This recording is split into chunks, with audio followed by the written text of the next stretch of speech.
All right, for those of you that are in the extension, you're going to be working on an independent versus dependent variable mini poster. So you're going to be creating a mini poster with your own real world example that involves an independent and dependent relationship.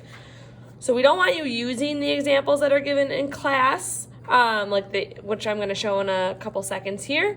But it could be similar ideas to some things that we have discussed in class, but try to be creative. So the poster will be divided into two parts. It's going to represent the independent versus the dependent.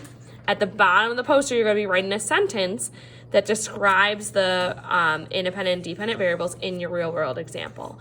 You're going to draw a picture to depict both the before and after scenarios. It must be colored and creative.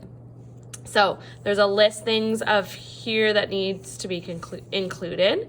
This is kind of an example of what it will look like. The independent and dependent are independence before. This should say after. Sorry about that. Is the dependent variable. Draw in a picture here, and then your sentence goes there. Okay.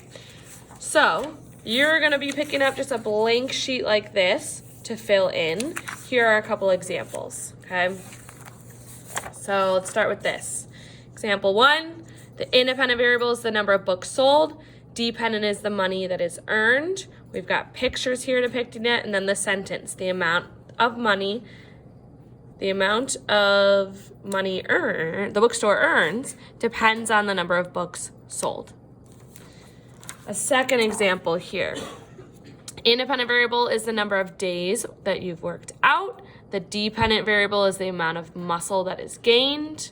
So you've got someone here, they've got a calendar showing the days they've worked out. Here's the after, they're a lot stronger. So the sentence is the amount of muscle gained depends on the number of days worked out. So stick figures, totally fine. Or some people, if you're really artistic, you can be a little bit more detailed here. Our independent variable here is the number of burgers sold. And our dependent variable here is the money earned.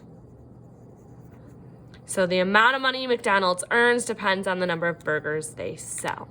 If you have any questions, please let your teacher know.